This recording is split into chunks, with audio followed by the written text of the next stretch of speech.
네, 반갑습니다. 저를 좀 봐주시면 좋을 것 같습니다. 네. 어떤 말부터 시작해야 될지 모르겠지만 좀 많이 어색합니다. 이해를 해주시길 부탁을 드리고 저에게도 좀 적응할 시간이 필요할 것 같습니다. 혹시 부족하더라도 이해를 해주시길 부탁을 드립니다. 제가 오늘 계속해서 세번역으로 설교를 하다가 개역개정인지 몰라서 세번역을 준비했습니다. 세번역을 가정교회들은 세번역을 하고 있었는데 제가 몰라서 이해를 해주시길 부탁을 드리고 귀한 여러분들을 만나 뵙게 돼서 너무나도 반갑습니다. 우리 옆분들하고 인사하겠습니다. 이렇게 인사하면 좋겠습니다. 삥삥 보고 싶었죠? 이렇게 한번 옆분들하고 인사하겠습니다. 네, 하시라니까 한 번도 안 하시고 웃고만 계시네요.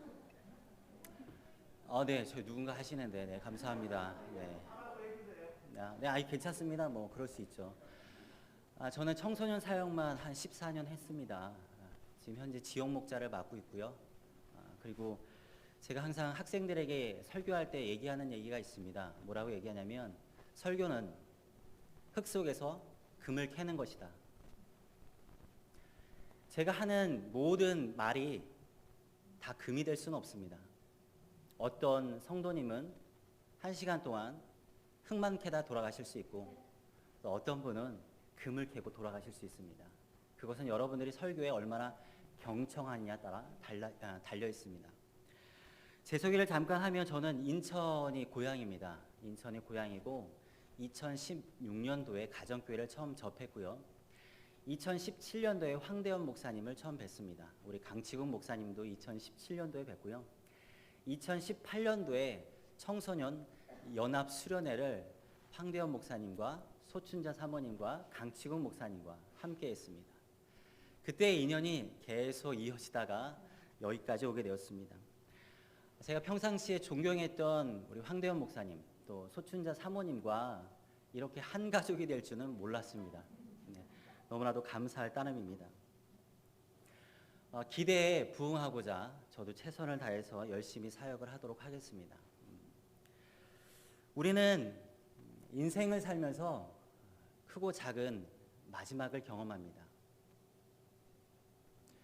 내가 원하지 않아도 먼저 아버지나 어머니, 사랑하는 사람들을 먼저 하늘나라로 떠나보내는 경우가 있습니다. 또 직장에 부득이함으로 또 이사를 가서 교회 사람들과 이별을, 마지막을 경험하는 경우도 있습니다. 오늘 박미아 성도님의 모습과 똑같습니다. 저희 형수님의 이름과 똑같으시던데 어쨌든 어쩔 수 없는 상황 가운데 이별을 경험하는 경우가 있습니다. 왜 저 목사가 만나자마자 이별 얘기를 할까 좀 의아해하실 수도 있습니다. 오늘의 설교가 저의 다짐이기도 하고 또 바울의 심정으로 제가 한가족교회 성도님들에게 부탁, 당부이기도 합니다. 그래서 오늘 설교의 제목을 바울의 마지막 당부라고 정해봤습니다. 17절을 한번 다 같이 읽어봤으면 좋겠습니다. PPT를 띄워주시죠. 제가 준비를 했는데 넘겨주실래요? 넘겨주십시오. PPT를 넘겨주세요. 네, 됐습니다. 17절 다 같이 읽겠습니다. 시작. 바울이 밀레도에서 에베소로 사람을 보내어 교회의 장로들을 불렀다. 아멘.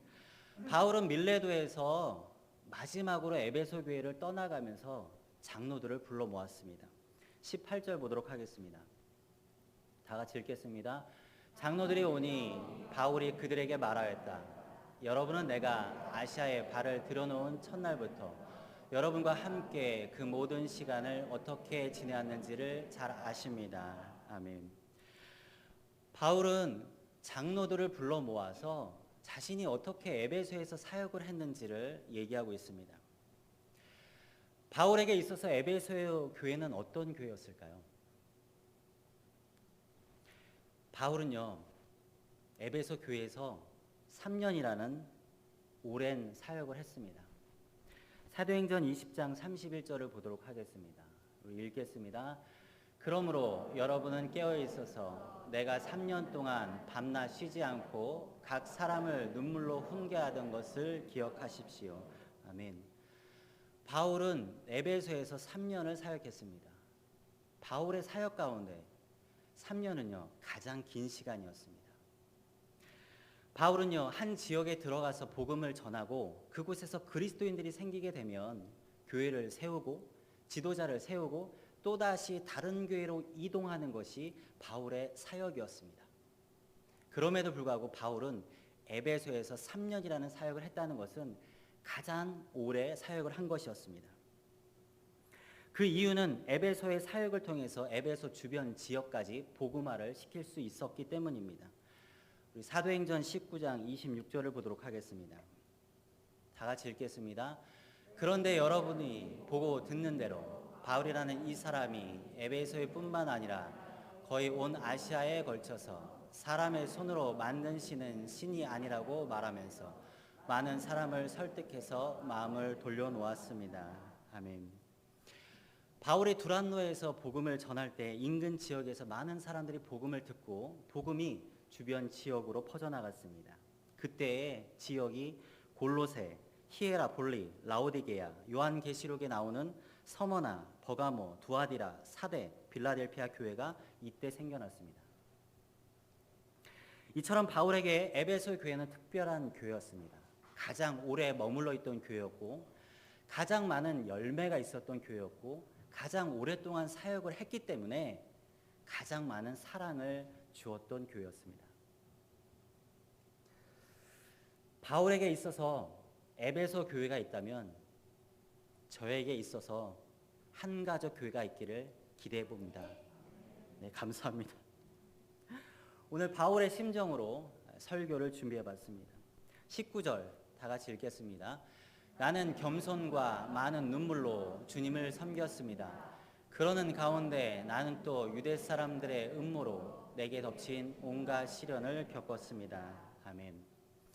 바울은 장로들에게 내가 에베소에 있으면서 세 가지를 열심히 했다. 세 가지를 열심히 했다.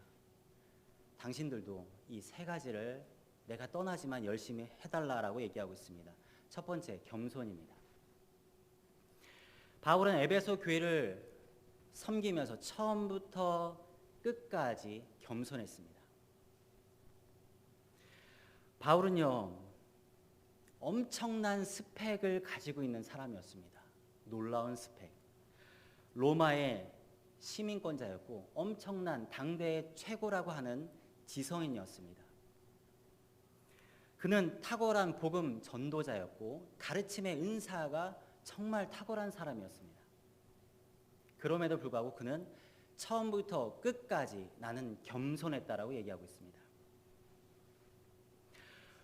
우리가 신앙 생활을 할 때마다 기억해야 될 것이 있습니다.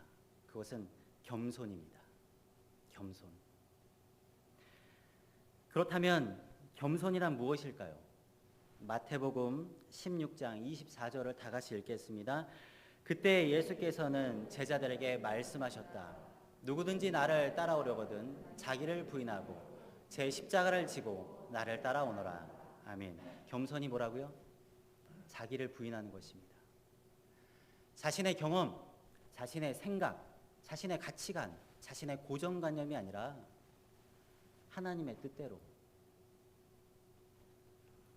나의 뜻이 아니라 주님의 뜻대로 하는 것이 바로 겸손이라고 얘기하고 있습니다. 자신의 생각과 자신의 방법대로 목장, 사역, 이 모든 것들을 감당한다면요, 교회 안에서, 공동체 안에서 자꾸 마찰만 일어납니다. 나를 부인하는 것, 그 겸손이 있을 때 공동체는 유지될 수 있습니다. 그렇다면 우리가 겸손한 사람이 되려면 어떻게 해야 될까요? 겸손한 환경에 처한 것에 감사해야 합니다. 겸손한 환경에 처한 것에 감사해야 됩니다. 엄마 뱃속에서 태어날 때부터 응애예요 하고 태어났는데 그때부터 겸손한 어린아이들은 없습니다. 살면서 겸손한 환경을 만나다 보니까 겸손해지는 것입니다. 저는 10년 가까이 신용 불량자로 있었습니다. 또 살던 집이 은행의 경매로 넘어간 적도 있었습니다. 어쩔 수 없이 이사를 했습니다. 또 어느 날 집에 왔는데 집에 문이 열려 있고 모든 가전제품에 딱지가 붙어 있더라고요. 네, 법원에서 강제 집행으로 문을 따고 들어와서 저의 가전제품에 딱지를 붙여놓고 갔습니다. 굉장히 무서웠습니다. 그리고 굉장히 쪽팔렸습니다. 10년 동안 살면서 9번을 이사한 적도 있습니다. 9번을 이사한 적도 있습니다. 이러한 상황 가운데 제가 해야 될 수 있었던 것은 하나님 앞에 엎드리는 것이었습니다. 엎드리는 것. 그래서 겸손은요, 축복입니다. 겸손은 축복입니다. 고난은 은혜인 것입니다. 혹시 이 자리에 앉아 계신 성도님들 중에서 겸손한 환경에 처하신 분이 있으십니까? 그렇다면 불평과 불만이 아니라 하나님께 감사하시기 바랍니다. 야고보서 4장 6절에 보면 하나님께서는 교만한 자들을 물리치시고 겸손한 사람들에게 은혜를 주신다라고 말씀하고 계십니다. 바울처럼 하나님의 은혜를 경험하기 원하신다면 겸손하시고 또 겸손하시기 바랍니다. 두 번째는 눈물입니다. 눈물. 사도행전 20장에 보면 눈물이라는 단어가 많이 나옵니다. 사도행전 20장 19절, 31절, 36절에서 37절을 우리 다 같이 읽겠습니다. 나는 겸손과 많은 눈물로 주님을 섬겼습니다. 그러므로 여러분은 깨어 있어서 내가 3년 동안 밤낮 쉬지 않고 각 사람을 눈물로 훈계하던 것을 기억하십시오. 바울은 말을 마치고 나서 무릎을 꿇고 그들과 함께 기도하였다. 그리고 모두 실컷 울고서 바울의 목을 끌어안고 입을 맞추었다. 아멘. 사랑하는 한가족교회 성도 여러분, 언제 눈물이 나시나요? 눈물은요, 사랑할 때 납니다. 사랑할 때. 다른 사람을 불쌍히 여기면 눈물이 납니다. 다른 사람이 나에게 도와달라고 하는데 내가 그 사람을 도와줄 수 없는 그런 능력일 때 눈물이 납니다. 잘못된 길로 가면 안 되는데 잘못된 길로 가는 영혼들을 바라볼 때 눈물이 납니다. 저도 사역을 하면서 저의 무능함 때문에 참 많이 울었습니다. 예수님도 3번 우셨습니다. 나사로의 무덤 앞에서 우셨고 예루살렘 성을 보시면서 우셨고 겟세마네 동산에서 우셨습니다. 눈물은요, 하나님이 우리에게 주신 선물입니다. 우리 주변에는 너무나도 많은 사람들이 도움을 필요로 하고 있습니다. 그들에게 필요한 것은 무엇입니까? 함께 울어줄 사람이 필요합니다. 바울이 가졌던 그 눈물을 나에게도 달라고 기도하시는 여러분들이 되시길 축원합니다. 세 번째는 인내입니다. 19절 다 같이 읽겠습니다. 그러는 가운데 나는 또 유대 사람들의 음모로 내게 덮친 온갖 시련을 겪었습니다. 아멘. 이 말씀을 개역개정으로 보면 다음을 눌러주시면 될 것 같습니다. PPT. 네. 개역개정으로 보면 유대인의 관계로 말미암아 당한 시험을 참고 라고 써 있습니다. 바울은요, 동족입니다. 동족에게 온갖 고난과 핍박을 받았습니다. 고린도후서 11장에 보면 바울은 마흔에서 하나를 감한 매를 무려 5번이나 맞았고 감옥에 갇히고 돌에 맞고 강도의 위험과 줄이고 목마르고 굶고 추위에 떨며 엄청난 고난과 축복을 받았습니다. 엄청난 고난과 핍박을 받았습니다. 바울이 잘못해서요? 바울이 실수해서요? 아닙니다. 복음을 전했기 때문입니다. 바울은 복음을 전한다는 이유로 엄청난 고난과 핍박을 받았습니다. 그러나 바울은 굴하지 않았습니다. 왜죠? 영혼을 사랑했기 때문입니다. 제가 오늘 이 자리에 서서 더욱더 여러분들에게 강조하고 싶은 것은 영혼 구원입니다. 그 영혼 구원을 향한 인내를 강조하고 싶습니다. 특별히 다음 세대를 향한 인내를 강조하고 싶습니다. 왜 그럴까요? 표를 한번 보겠습니다.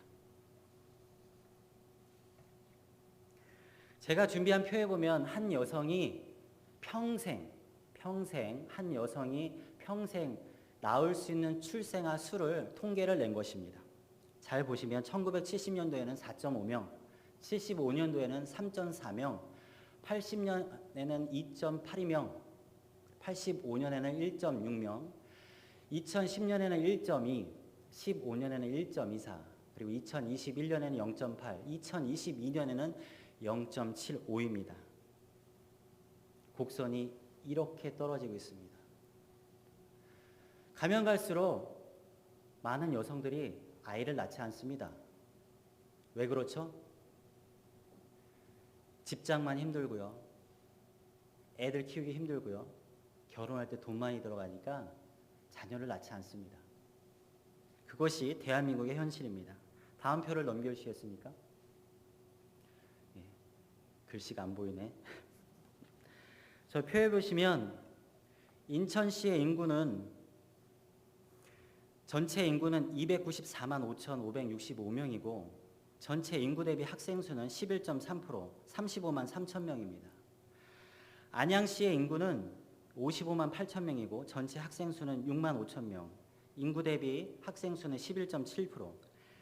우리가 있는 시흥시는 전체 인구가 48만 4천 명, 전체 인구 대비 학생 수는 6만 2천 명입니다. 수원시의 인구는 119만 명이고 수원시의 전체 학생은 15만 8천 명. 천안시의 인구는 65만 8천 명이고 천안시의 학생은 9만 5천 명. 화성시의 전체 인구는 83만 6천 명이고 전체 학생 수는 12만 4천 명입니다. 전체 대비 인구 대비 학생 수는요 11%에서 14%입니다. 시흥시의 인구는 48만 4,164명인데 빨간 글씨였던 유치원생입니다. 유치원생의 숫자는 6,022명입니다. 아무도 안 놀라시네요. 48만 6천 명 중에서 6천 명이면요 1.2%입니다. 2019년도에 조사한 것입니다. 지금은요 더 떨어졌습니다. 무슨 얘기냐면 앞으로 아이들이 없어요. 청년들의 상황도 좋지 않습니다. 넘겨주시겠습니까? 네. 취업을 준비하는 취준생 346명에게 물었습니다. 너 한국에서 일할래? 나가서 일할래? 그랬더니 79.5%가 저 대한민국을 떠나겠습니다. 헬조선, 지옥 같은 이 대한민국에 있고 싶지 않습니다. 떠나겠습니다. 80%가 얘기했습니다. 미국, 일본, 캐나다, 베트남, 호주, 영국, 독일 순으로 떠나겠다고 얘기하고 있습니다. 옆에 표에 보시면 매년마다 해외로 취업을 위해서 떠나는 청년들의 숫자는요 계속 늘고 있습니다. 2020년도부터는 코로나가 터져서 떠나는 학생 수가 줄었지만 앞으로 계속 나갈 겁니다. 왜요? 먹고 살기 힘드니까. 앞으로 짧으면 8년, 길면 10년 남았습니다. 2030년에서 2033년에는요, 대한민국에 있는 모든 교회 중에서 95% 이상의 교회에서 아이들을 찾아볼 수 없습니다. 제가 얘기하는 게 아니라 전문가들이 통계 수치를 낸 것입니다. 다음 세대를 준비하지 않는 교회는요, 희망이 없습니다. 이런 상황 가운데 우리는 다음 세대를 위해서 어떻게 준비해야 될까요? 어떻게 준비해야 될까요? How? 제가 세 가지만 말씀드리고 내려가겠습니다. 첫 번째는 153입니다. 153. 153이 뭘까요? 넘겨주시겠습니까? 하루에 각 부서를 놓고 5가지 기도 제목을 놓고 최소 3분 이상 기도해달라는 것입니다. 아동부를 위해서, 청소년부를 위해서, 싱글 청년들을 위해서 하루에 3분씩만 기도를 해달라는 것입니다. 한 명이 하루에 3분씩 기도하면 1년이면 1095분이고 18시간입니다.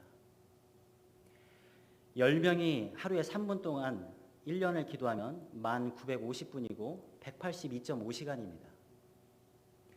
50명의 성도님들이 하루에 3분씩 365일을 기도해 주시면 54,750분이고 912.5시간입니다.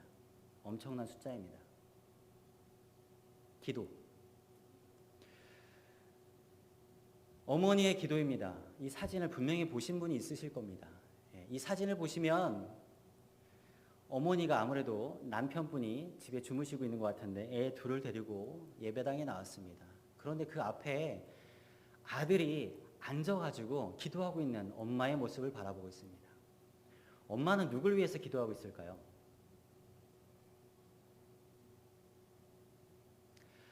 엄마의 눈물을 흘리면서 기도하는 저 아들은 장래는 어두울까요? 밝을까요? 해답은 여러분들에게 있습니다. 두 번째입니다. 교사의 헌신입니다. 사진을 보여주시겠습니까? 다음으로요. 미스타니 오사무라는 일본의 선생님입니다. 일본의 선생님. 밤의 선생님이라고 합니다.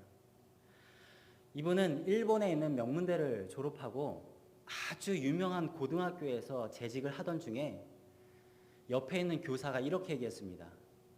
방황하는 불량한 학생들에게는 교육이 필요 없어. 이 말을 듣고 이분이 너무 화가 나가지고 자기가 다니고 있던 고등학교를 때려치고 야간 고등학교로 갔습니다. 그래서 야간 고등학교로 가서 야간 고등학교 수업이 끝나면 밤마다 유흥업소를 돌았습니다. 유흥업소를 돌면서 아이들을 선도했습니다. 12년 동안 5,000명의 학생들을 선도했습니다. 아무도 안 놀라시네. 안 놀라시는 여러분들이 더 놀랍습니다. 이분은요, 폭주족, 유흥업소에서 일하고 원조기제로 돈을 벌고 마약에 취해 있고 야쿠자 조직에 들어가는 그 청소년들을 선도했습니다. 이분의 일화 중에서 야쿠자 조직에 들어갔던 청소년 학생을 끄집어내기 위해서 그 야쿠자 두목과 협상을 벌였습니다. 내 손가락 하나 줄 테니까 얘 빼줘. 자신의 손가락을 하나 절단하고 학생 한 명을 야쿠자에서 꺼내냈습니다. 제가 사역을 하면서 많은 분들에게 교사를 부탁드리면 시간이 없다, 성경을 잘 모른다 라고 하시면서 교사 되시는 것들을 꺼려 하십니다. 그런데 여러분, 교사에게 필요한 것은 다른 거 다 필요 없습니다. 딱 한 가지면 됩니다. 아이들을 사랑하는 마음입니다. 그 한 가지면 충분합니다. 세 번째입니다. 투기와 투자입니다. 여러분, 투기와 투자의 차이점을 아십니까? 너무 빨리 넘기셨습니다. 네. 투기와 투자의 차이점을 아십니까? 네. 투기는요, 단기간의 시세 차익을 목적으로 해서 사고 파는 행위를 우리는 투기라고 얘기합니다. 그것을 투기, 땅 투기라고 얘기하죠. 투기라고 합니다. 투자가 뭔지 아십니까? 투자는요, 장기간으로 그 가치를 바라보면서 기다리면서 사고 파는 행위를요, 투자라고 합니다. 다음 세대 교육은요, 투기가 아니라 투자입니다. 다음 세대의 가치를 기대하면서 장기적인 안목으로 투자를 해야만 합니다. 와, 이번 주에 플리마켓 한대는데, 와, 다음 주에는 한 50명 오지 않겠어? 와, 여름 성경학교에 얼마나 많은 돈을 쏟아부었는데 왜 부흥이 없어? 청소년부 수련회에 엄청난 돈을 쏟아부었는데 왜 VIP가 없는 거야? 왜 부흥이 없어? 라고 생각하시는 분들은요, 다음 세대에게 투자를 하시는 것이 아니라 투기를 하시는 것입니다. 눈에 보이지 않지만 아이들은 지속적으로 성장하고 있습니다. 그리고요, 요즘 아이들은요, 알고 있습니다. 교회가 나를 사랑하는지, 우리들을 위해서 투자하고 있는지를 아이들은 알고 있습니다. 사진을 보여주시겠습니까? 네. 곡성이라는 영화입니다. 이 영화를 보신 분 있으십니까? 네, 넘어가겠습니다. 네, 한 분 있는데, 이 영화는 예술대상, 나무조연상, 감독상, 편집상들을 포함한 많은 시상을 받았습니다. 우리에게 던져주는 메시지가 정말 많습니다. 이 영화 중에서 아주 중요한 대사 두 가지가 나옵니다. 두 가지. 무엇이 중요한디? 연습 많이 했는데 안 웃긴가 봐요. 무엇이 중요한디? 현혹되지 마쇼. 현혹되지 마쇼. 무엇이 중요한지 모르면 현혹된다는 것입니다. 현혹되지 않기 위해서는 뭐예요? 무엇이 중요한지를 가르쳐야만 합니다. 여러분, 진짜 지폐를 알면요, 위조 지폐에 속지 않습니다. 진짜를 알면 이단에 넘어가지 않습니다. 무엇이 중요한지 모르기 때문에 넘어가는 것입니다. 다음 세대 교육은 밑 빠진 독에 물 붓기가 아니라 밭에 감춰진 보화를 캐내는 것입니다. 지금 우리나라는 OECD 국가 중에서 노인 인구 증가율이요 1등을 달리고 있습니다. 1등. 아주 대한민국 1등을 정말 잘해요. 이혼율 1등, 알코올 소비량 1등, 자살률 1등입니다. 2025년이 되면 우리나라 인구 4명 중 1명은요 60세 이상의 노인이 될 거라고 합니다. 2025년에. 그런데 이 노령화 문제가 가장 심각한 곳이 어딘가요? 우리가 앉아있는 교회입니다.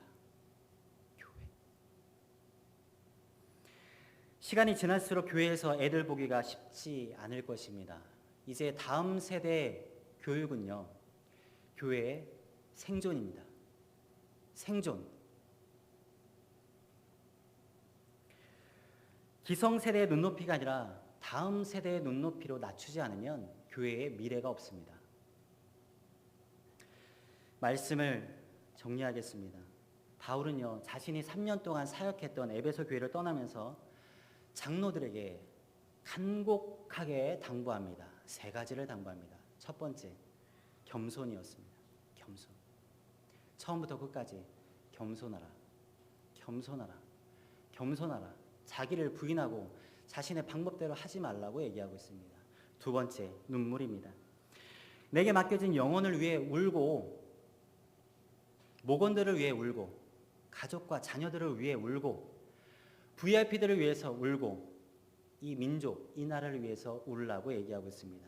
세 번째, 인내입니다. 사도 바울은 수많은 죽을 고비를 넘겼습니다. 수많은 위험을 감내했습니다. 왜죠? 영혼을 사랑했기 때문입니다. 우리에게 필요한 것은 다음 세대를 향한 인내입니다. 다음 세대를 향한 인내. 앞으로 8년에서 10년 뒤면 대한민국 교회 중에서 95% 이상이 아이들이 사라질 것입니다. 어떻게 준비한다고요? 153이라고 말씀드렸습니다. 하루에 각 부서에 5가지 기도 제목을 놓고 3분씩 기도해 주시길 부탁드립니다. 두 번째, 교사로 자원해 주십시오. 시간이 없다, 물질이 없다, 성경을 모른다, 내가 아니어도 누군가 할 것이다, 이런 마음은 내려놓으십시오. 사랑하는 마음으로 자원하시길 부탁드립니다. 세 번째, 투기 투자입니다. 다음 세대 교육은 투기가 아니라 투자입니다. 시간을 길게 보고 투자를 해야만 합니다. 애들은 성장하고 있습니다. 눈에 안 보이지만 크고 있습니다. 한가족 교회는 신앙교육을 참 잘 시키고 있는 것 같습니다. 왠지 아십니까? 제가 저번 주에 처음 부임을 해서 아이들을 만났는데 어떤 아이가 저한테 이렇게 얘기하더라고요. 목사님, 잘생겼어요.